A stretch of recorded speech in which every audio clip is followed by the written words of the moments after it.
ya. Terus kemudian yang titik 1 ke titik 2. Nah, demikian seterusnya. 3 itu jalan lagi ke titik 4, yang di sini ganti jongkok, yang di sini berdiri. Nah, nanti di sini berdiri, yang di sini jongkok, dan seterusnya. Sehingga jumlah jarak dari STA 23 sampai STA 24 itu adalah D12 ditambah D23 sampai D78. Itu adalah jarak dari STA itu. Ya. Nah, jadi Anda tidak boleh ini melakukan pengukuran di sini jongkok, sehingga Anda mendapatkan data miring, jarak miring. Pada waktu itu Anda jumlahkan, itu beda dengan 1 ini. Karena penggambarannya apa? Karena penggambarannya dari 1 ke 2, 1 ke 8, ini, seperti ini. Nah, gambarnya dalam bentuk lurus. Walaupun ini bentuknya kayak gini, tapi penggambarannya lurus. Nah, di mana kemudian yang menentukan bahwa di sini tinggi, di sini rendah? Itu yang kemudian saya katakan kemarin adalah titik Z-nya, artinya ketinggiannya. Jadi kalau ketinggiannya di sini, ya, kalau ketinggiannya di sini itu 5 meter, nah sekarang beda tinggi antara titik 1 dan titik 8 berapa? Nah, maka di sini tingginya berapa, di sini tingginya berapa, di sini tingginya berapa, di sini tingginya berapa, di sini tingginya berapa, dan seterusnya. Sehingga dia akan mendapatkan data ukuran jarak tetap, tapi yang membedakan adalah tinggi titik 1 dan tinggi titik 8 itu berbeda. Nah, itu yang membedakan ada di situ. Itu yang perlu Anda pedomanin di dalam melakukan pengukuran. Sehingga jarak antara 1 sampai 8 itu adalah penjumlahan dari D12, D23, D34, dan seterusnya. Ya.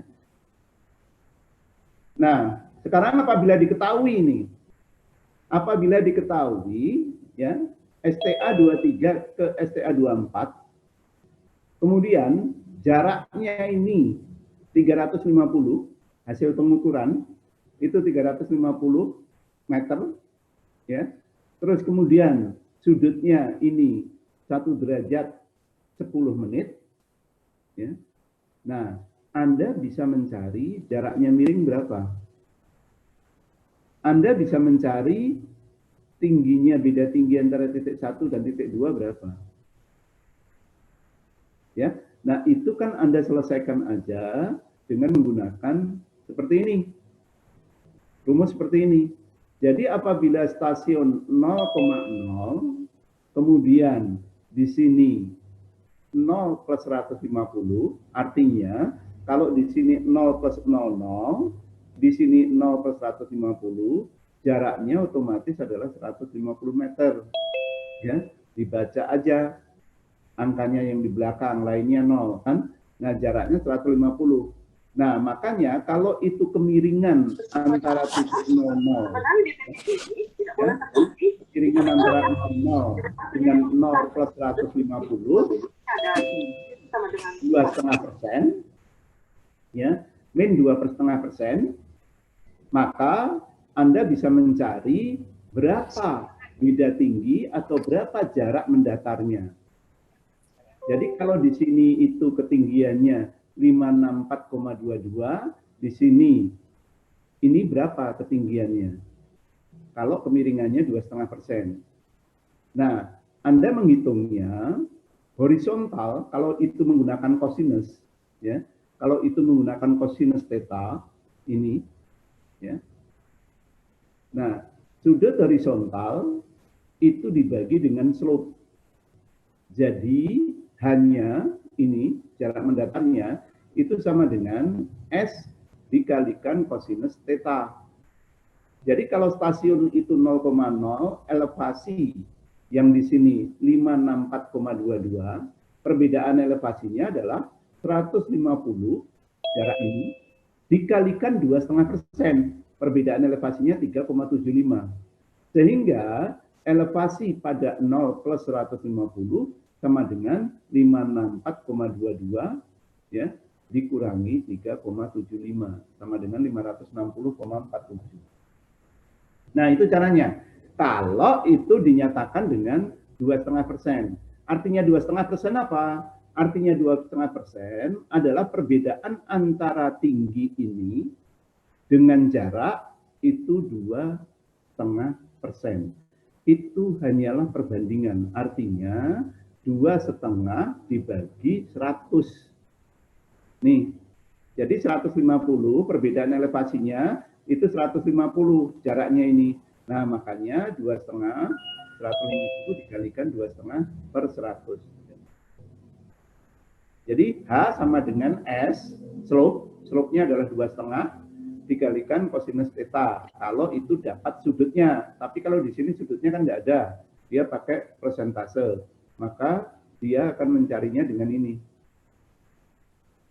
Ya. Nah, sekarang kalau kemudian ini juga sama pada waktu Anda melakukan pengukuran, ya, pada waktu Anda melakukan pengukuran antara jarak 1 sampai ke 3, 3 ke 4 itu juga akan dipotong-potong, 1 ke 3, terus kemudian 3 ke 4, kemudian 4 ke ini. Tolong perhatikan ya, ini pengukuran dengan menggunakan pegas. Kalau Anda melakukan pengukuran jarak dengan menggunakan alat teodolit, ya, alat pengukuran jarak teodolit ataupun EDM, electronic distance meter, ya, itu Anda tidak perlu itu lurus gitu, karena Anda ngamat ini miring, alat Anda letakkan di sini, kemudian Anda ngamat di sana, nanti Anda akan mendapatkan sudut miring dan saudara juga akan mendapatkan jarak mendatarnya. Dari mana? Karena si alat itu mencatat kemiringannya, sehingga dia juga akan mendapatkan jarak mendatarnya. Tapi kalau dengan menggunakan alat pegas, meteran biasa, pegas ukur, meteran biasa, Anda melakukannya harus merupakan jarak lurus. Tidak boleh Anda dari sini kemudian mengukurnya ke sini. Itu jarak miring. Itu yang harus Anda perhatikan di dalam pelaksanaan pengukuran. Ya, stasiun antara 1, ya, dan kemudian stasiun kedua 4 plus 3 7,25, ya. Stasiun 1 elevasinya 471,37. Kemudian stasiun kedua itu 4 plus 37,25. Ya. Jaraknya berapa ini? Yadianto. Jarak dari 1 plus 00 ke 4 plus 37,26 ya Pak? Enggak, ini kan 1, ya 1, terus kemudian titik kedua itu 4, ini 437,25. Nah, jaraknya berapa? 3 km 37,25 meter, Pak. Kenapa? 3 km 37,25 meter. Ya, nah jadi tinggal dikurangi aja, Nah, sehingga kalau Anda lihat di sini, ini tinggal dari 437,26 dikurangi 1 gitu aja. Jadi artinya yang ini yang besar dikurangi yang kecil. Itu jarak mendatar, bukan jarak miring. Nah, perbedaan elevasinya itu diketahui 5,40. Perbedaan elevasinya. Nah, jaraknya 337,25. Ya, tinggal dikurangi aja. Nah, berapa gradien atau kemiringannya? Yang dimaksud dengan gradien, slope, ya, slope kemiringan, gradien kemiringan, sama saja. Ya, tidak ada bedanya. Nah, berapa gradien atau kemiringannya? Nah, itu tinggal 5,40, ya, dibagi 337,25 dikalikan 100. Nah, itu adalah gradien, ya, atau kemiringannya. Sehingga kalau kita mengatakan gradien atau kemiringan, itu dinyatakan dalam persen.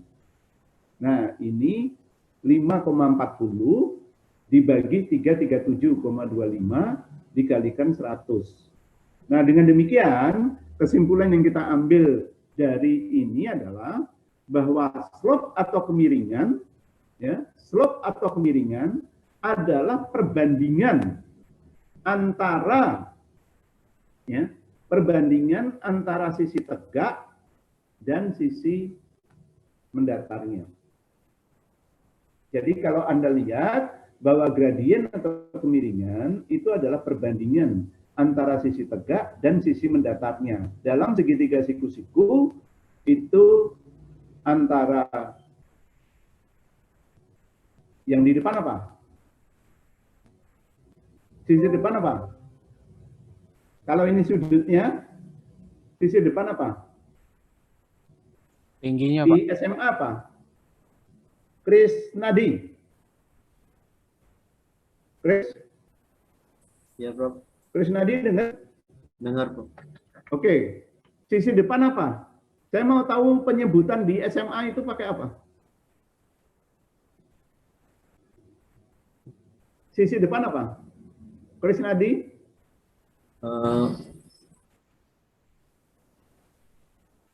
Enggak, waktu Anda di SMA, Anda tinggal nyebutkan aja, waktu SMA itu penyebutannya apa? Kos, benar nggak, Prof? Bukan. Sisi depan itu disebut apa? Waktu Anda SMA, ini kan tinggal ngulangi mana SMA. Anda udah ngambil juga matematika semester 1 dan semester 2 ada matematika. Nah, itu juga ada sisi depan apa?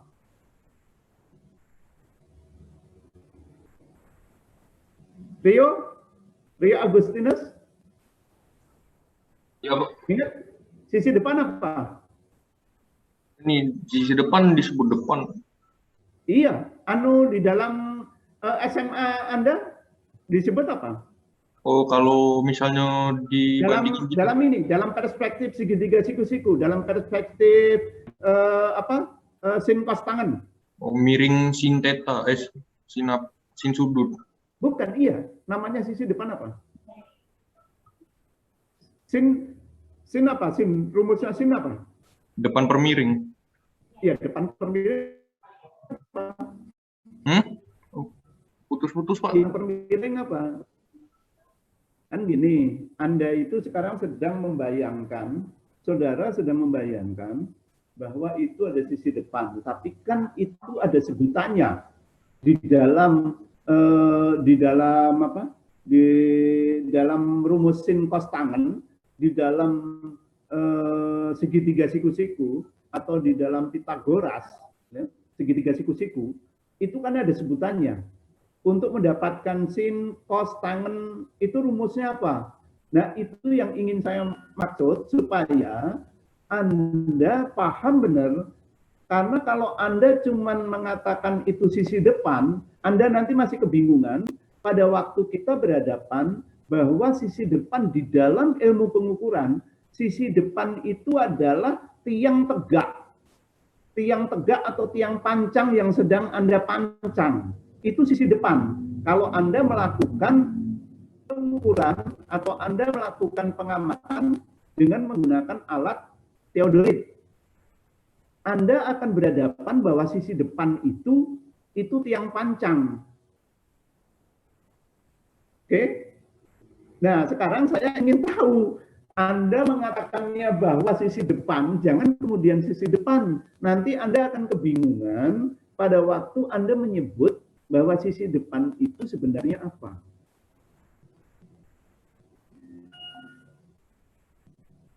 Ingat? Coba, Hilman. Tinggi bukan, Prof? Kenapa? Tinggi, Prof. Ya, beda tinggi ya, tinggi, oke. Itu dilami. Tetapi di dalam rumus sin cos tangen jadi apa? Ingat? Anda waktu di SMA aja. Anda di SMA cuma sisi depan gitu aja? Iya, Prof. Seingat saya Oh, pakai samping, depan, sama miring, Prof. ya, samping, depan, sama miring. Nah, sekarang itu saya katakan tadi, sekarang Anda harus merubah ya pemahaman itu bahwa sisi depan itu menjadi beda tinggi ya atau ketinggian ya yang dihitung dari titik tiang pancang itu atau yang dihitung dari dasar daripada bukit, dasar daripada pegunungan, dasar daripada perbukitan yang mempunyai kemiringan. Nah, itu jadi beda tinggi ya di dalam pemahamannya itu. Tetapi di dalam rumus sin cos tangen, sisi depan itu kan proyektor. sisi depan itu proyektor. Kalau Anda melihat film, ya, layarnya depan itu kan tempat memproyeksikan film yang disorot dari belakang saudara. Itu kan munculnya dari belakang saudara. Makanya sisi depan itu menjadi proyektor. Sementara sisi mendatar yang kemudian kita sebut sebagai jarak itu dipakai sebagai proyeksi. Tempat memproyeksikan. Jadi kalau itu gambar, Anda seolah-olah ada di atas dan kemudian melihat ke bawah. Seolah-olah Anda terbang, mata Anda di atas, kemudian Anda melihat ke bawah. Nah, sisi yang mendatar itu disebut proyeksi. Sementara sisi yang miring itu disebut proyektum. Itu dalam istilah segitiga siku-siku.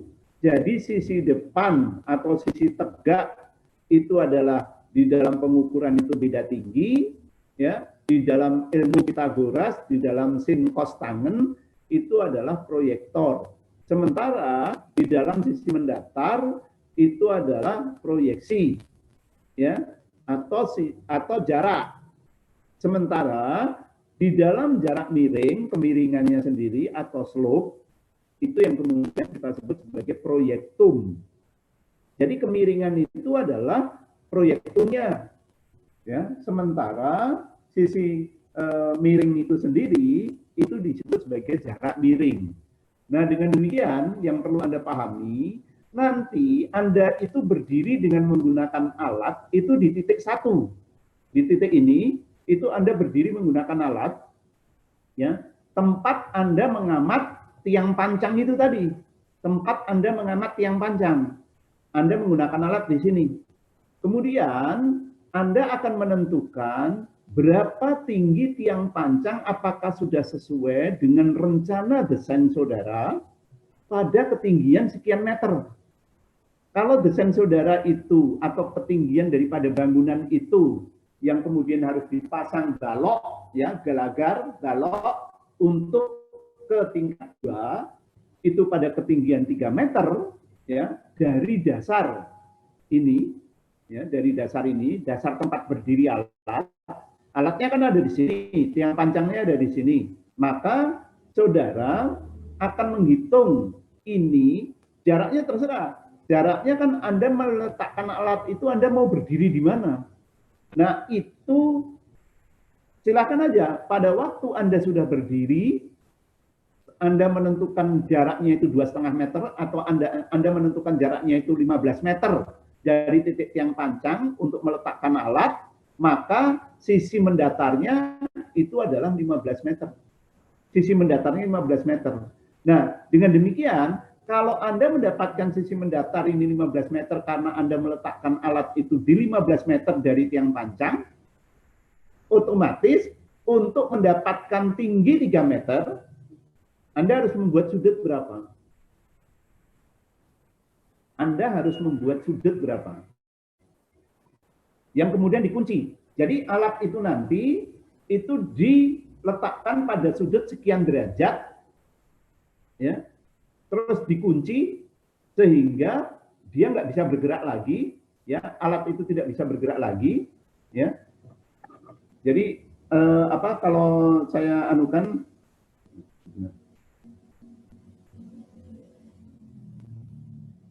nah ini, ya, jadi alat itu Anda letakkan di sini. Terus kemudian ini tiang pancang yang akan Anda amat. Nah, otomatis Anda akan mengunci pengamatan itu, ya, alat itu di sini. Terus kemudian Anda akan, nah, ini dikunci ini. Sorry, miring. Nah, ini dikunci. Ini sudut hasil daripada perhitungan yang Anda peroleh sehingga Anda akan mendapatkan tiang pancang ini. Nah, pada ketinggian berapa? Nah, tentu saja karena di sini ada alat, ya, di sini ada alat, maka tinggi alat ini harus Anda hitung. Anda mendirikannya pada ketinggian berapa? 1,5 meter misalnya. Nah, karena kan ini ada tiang pancangnya di sini. Nah, Anda harus mendapatkan, karena jaraknya itu 15 meter, maka sudutnya berapa? Kalau tingginya itu harus 3 meter. Sudutnya harus Anda setel berapa? Sudutnya kan harus Anda setel ya ke 3 meter. Jadi pakai apa? Pakai Yang tangan, Pak. yang diketahui kan jarak sama tinggi. Oke? Jadi kalau yang diketahui jarak sama tinggi, artinya sisi tegak ya sama sisi mendatar. Anda menggunakan apa? Izin menjawab, Pak. Ya, oke. Menggunakan tangan, Pak, perbandingan. Oke, menggunakan arc tangan. Jadi Anda menggunakan arc tangan. Nah, di situ, jadi Anda nyetel alat tadi ke sudut hasil dari 3/15. Arc tangan 3 dibagi 15. Sudut itulah yang kemudian, tekong itu, yang kemudian dibuat sudut sebesar arc tangan 3/15. Nah, caranya seperti itu hubungannya. Pak, apakah harus 15 meter? Tidak. Anda meletakkan alat mau 20 meter, mau 30 meter dari tiang pancang, itu silakan supaya nggak kena krimnya ya, supaya nggak kena yang memukul tiang pancang masuk, itu getaran itu akan mempengaruhi daripada alat ukur tadi. Nah, itu harus diletakkan itu jauh, tidak harus 5 persis gitu kan. Anda bisa 112. Pokoknya cari yang aman. Nah, tetapi ketinggian daripada itu tetap 3 meter.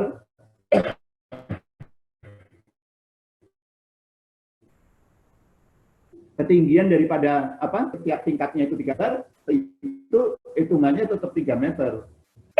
Nanti kalau kemudian di tiang kedua lagi, di gelagar yang kedua, otomatis nambah 3 meter lagi. Bentar.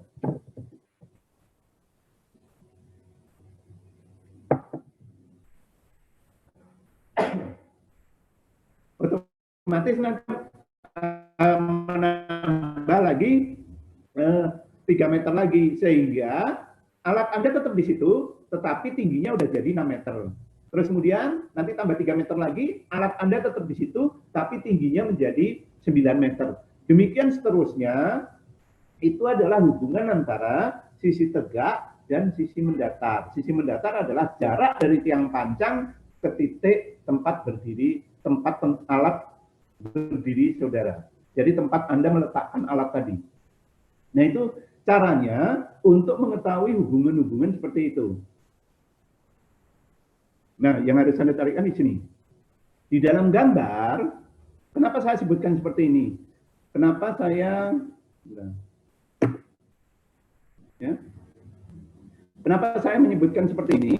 Di dalam gambar, ya, di dalam gambar itu, di dalam gambar kerja ya, gambar kerja itu Anda akan ketemu dengan 1 plus ya, 4 plus. Anda akan bertemu dengan itu. Jadi penulisannya itu 1 plus 4 plus 3 plus dan seterusnya. Nah, Anda harus bisa memahami bahwa itu artinya apa? Artinya itu jarak. Tinggal yang besar dikurangi yang kecil. Kalau di belakang plus itu 3 angka, berarti yang di depan dalam kilo. Kalau di belakang plus itu 2 angka, berarti yang di depan dalam meter.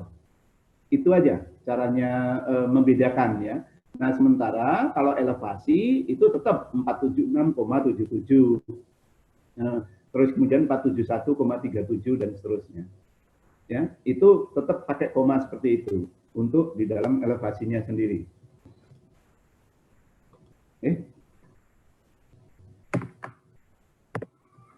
Oke.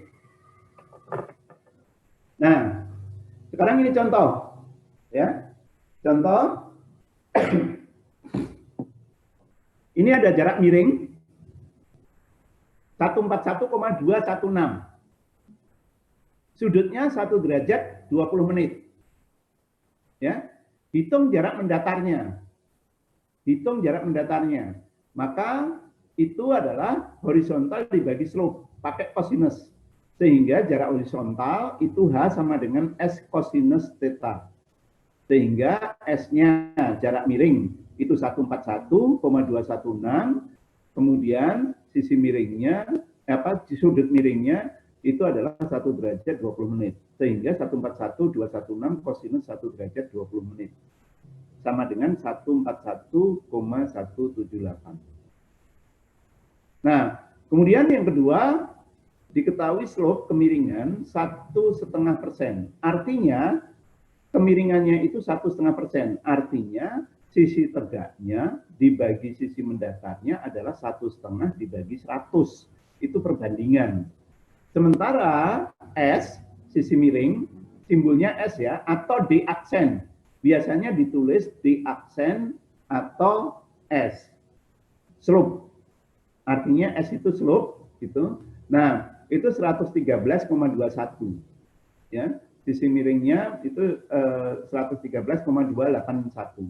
Sehingga jawabannya, kalau itu pakai tangan, ya, karena yang diketahui adalah sisi tegak berbanding dengan sisi miring yaitu 1,5%. Jadi kalau diketahui slope atau kemiringan ya itu adalah 1,5%, itu berarti perbandingan, bukan angka sebenarnya. Itu adalah perbandingan 1,5 dibagi 100. Nah, sehingga tangen theta sama dengan 1,5 dibagi 100. Tetanya sama dengan 0,85937 derajat. Nah, kemudian dimasukkan sisi, ya, dimasukkan hanya tingginya itu dibagi 113,281 dari kosinus 0,85937. Ya, jadi kemiringannya tadi itu dimasukkan sehingga hanya sama dengan 113,268. Itu kalau yang diketahui slope-nya. Jadi jangan bingung, slope adalah perbandingan, bukan angka sebenarnya. Jadi perbandingan sisi tegak berbanding dengan sisi mendatar. Jadi kalau itu slope-nya 1,5%, berarti 1,5 dibagi dengan 100.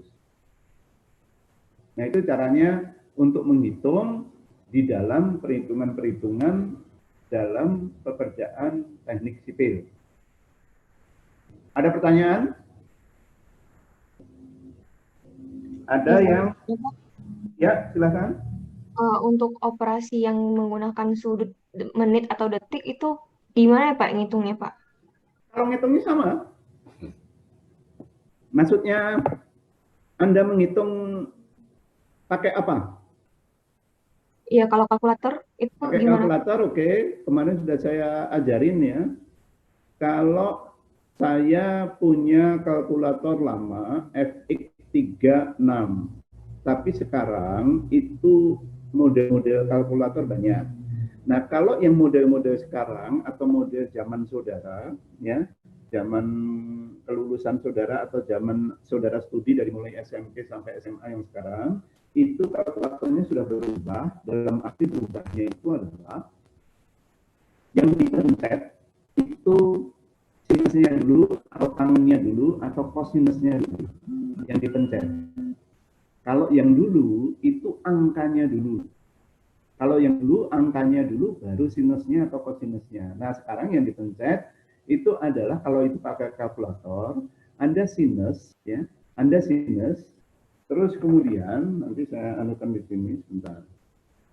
Ini ya. Di situ ada tombol.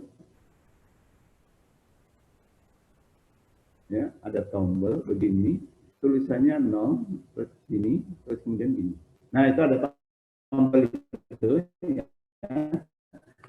Nah, jadi yang dipencet di sini. Misalnya 30 ya, 20 menit 12 detik. Nah, ini 30 derajat.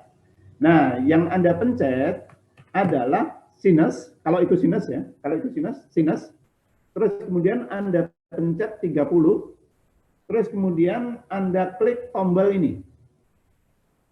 Anda klik tombol itu. Terus kemudian Anda klik 20, Anda ketik 20, angka 20, ya, 2 dan 20, terus kemudian Anda klik ini. Kemudian Anda tulis 12, Anda klik ini. Itu artinya sinus 30 derajat, 20 menit, 12 detik. Nanti sama dengan, atau biasanya nggak usah pakai sama dengan, dia udah keluar angkanya. Nah, itu artinya adalah sinus 30 derajat, 20 menit, 12 detik. Caranya di situ. Ya, kalau itu pakai kalkulator yang sekarang. Kalau saya itu FX 360 itu yang lama, komputer zaman lama, zaman saya kuliah dulu. Nah, itu diketiknya, itu angkanya dulu baru sinus. Kalau sekarang sinusnya dulu baru angka 30, yang ini simbol apa? Anda simbol ini, sorry.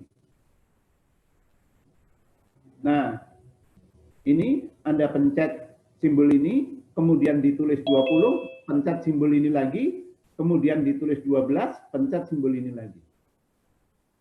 Ya, kalau tangan sama. Tangan terus kemudian tulis 30, pencet ini, tulis 20, pencet ini, tulis 12, pencet ini. Artinya tangan 30 derajat, 20 menit, 12 detik. Oke. Kalau arc tangan, ya, biasanya itu adalah infinitif.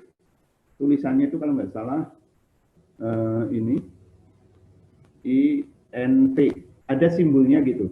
Jadi ada simbolnya INV, ya, infinitif itu sinus. Artinya itu adalah apa? Sepersin itu apa? Sepersinus sekan. Kalau tangan, kotangan itu infinitif tangan, itu kotangan. Itu kalau di situ belum ada. Tapi ada beberapa kalkulator yang sudah ada tulisannya kotangan. Tapi kalau belum ada, itu berarti infinitif tangan, itu artinya adalah kebalikan daripada tangan. Artinya art tangan atau kotangan. Nah, itu di situ caranya. Itu kalau pakai kalkulator. Oke? Kalau pakai Excel, oh ya, gimana? Iya, Pak. Makasih, Pak. Oke. Kalau pakai Excel, ya, kalau pakai Excel, Anda masuk ke rumus FX, ya, FX, terus kemudian nanti ada di situ ada pilihan sinus, cosinus, ya, dan seterusnya, ya, sinus, cos dan sebagainya. Tapi jangan lupa, yang Anda harus menjadikan itu menjadi derajat semua. Artinya di dalam penulisan, ya, nanti si rumusnya itu simbolnya, sebentar saya coret di sini aja. Nih, sinus, ya, 30 plus, tolong pakai plus, ya, 20 per 60, kurung tutup, ya, ditambah, ya, 12 per 3.600. Ya, jadi ini Anda kurung.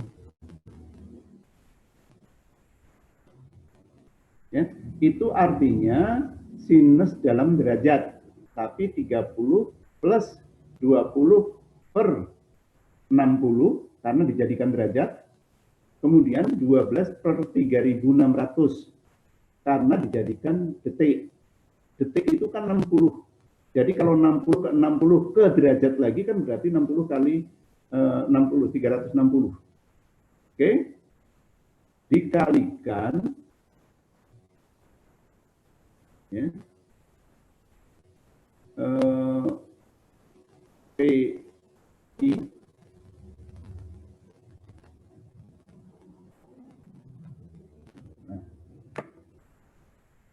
itu kalau pakai Excel. Itu kalau pakai Excel. Ya, dikalikan PI kurung tutup kurung 2 dibagi 180. Ini. Ya, tapi ini, sorry, yang dikalikan PI itu, semua.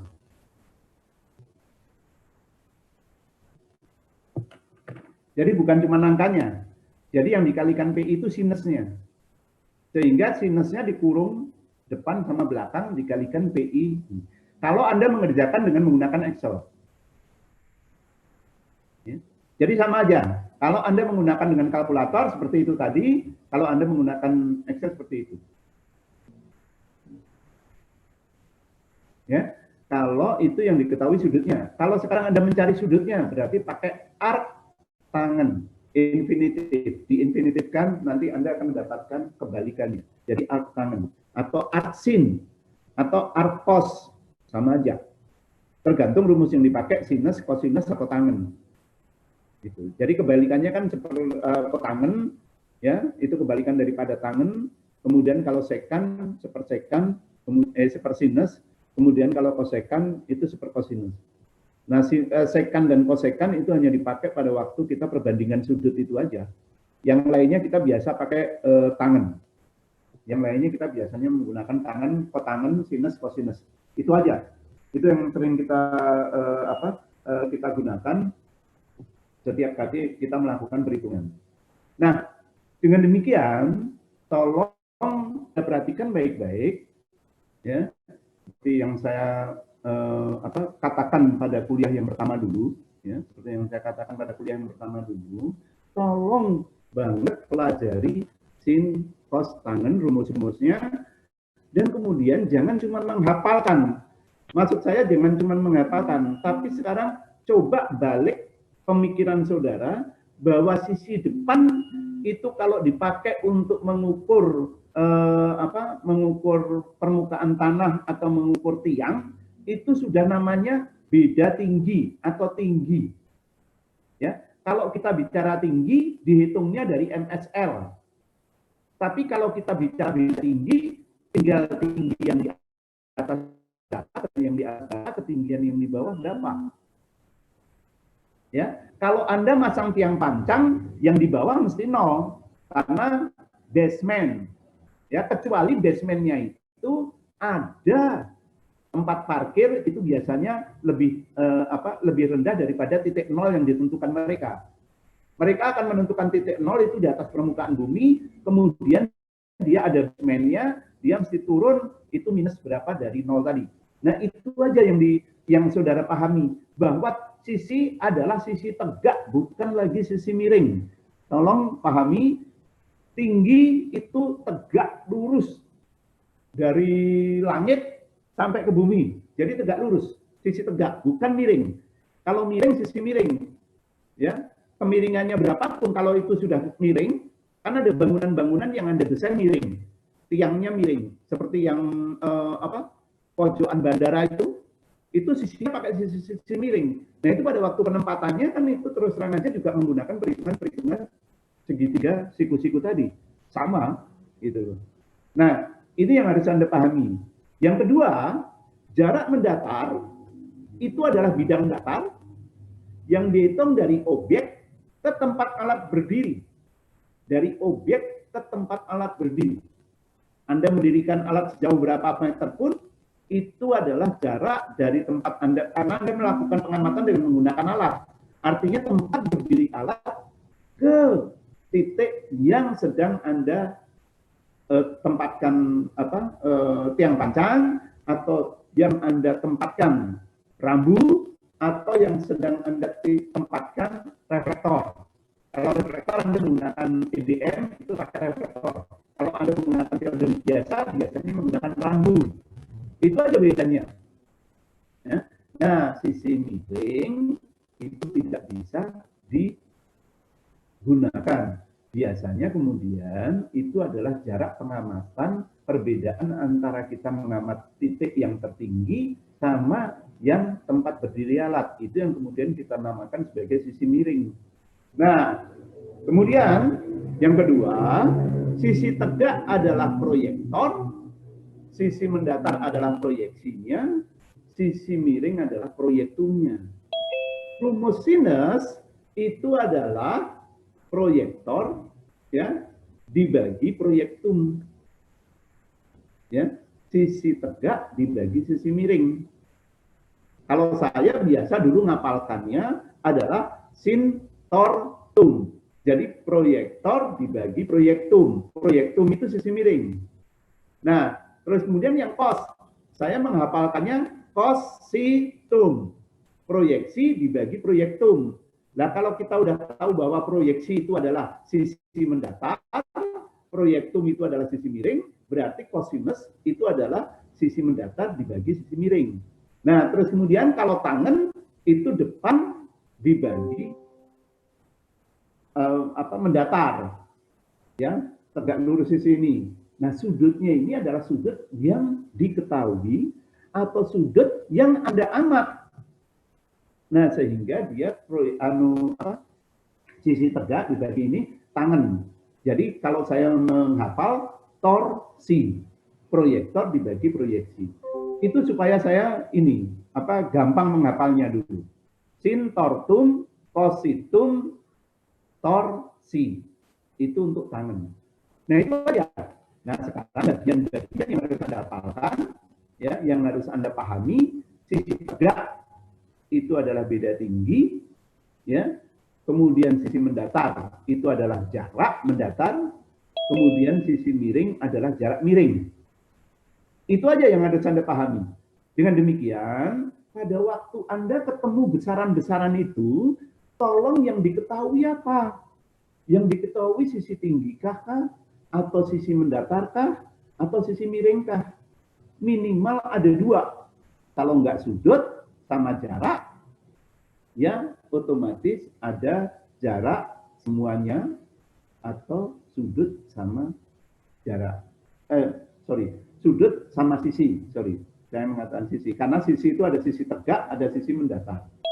Nah, itu aja yang harus Anda pedomani di dalam Anda menyelesaikan semua permasalahan-permasalahan bentuk daripada bangunan-bangunan.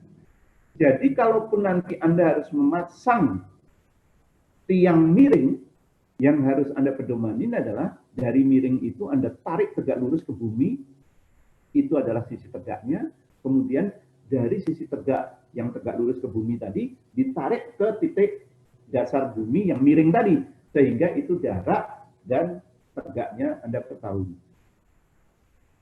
Paham? Ada yang masih bingung?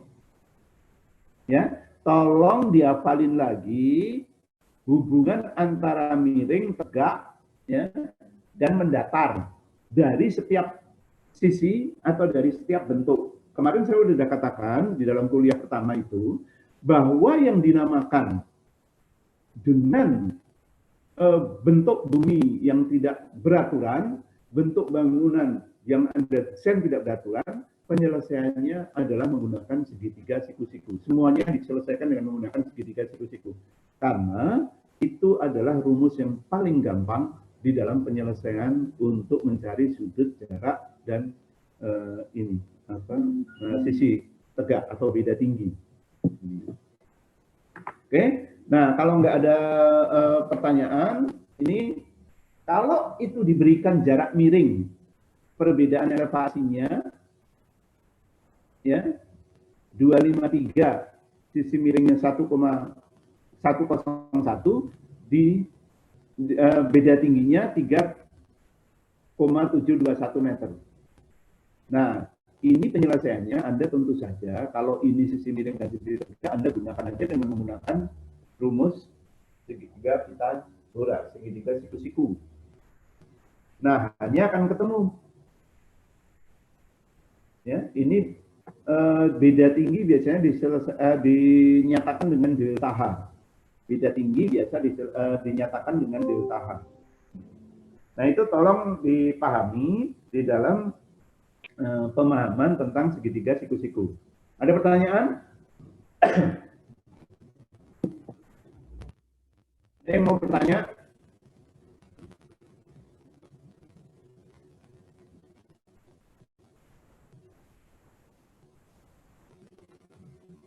Ada yang mau bertanya?